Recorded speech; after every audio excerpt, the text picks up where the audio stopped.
נשיפה ושאיפה. תהליך הנשימה מתחלף האוויר האטמוספרי ומשתנה.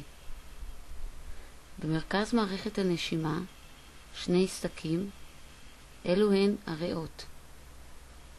האוויר עובר מהאף, הקנה, הסימפונות, אל סדקים קטנים הנקראים נודיות. כל נודית עטופה בכלי דם. תהליך הנשימה מתרחש בזכות שריר חזק הנמצא בתחתית חלל החזה, צמוד לריאות, הנקרא שרעפת. כאשר השרעפת למעלה, חלל החזה קטן והאוויר יוצא.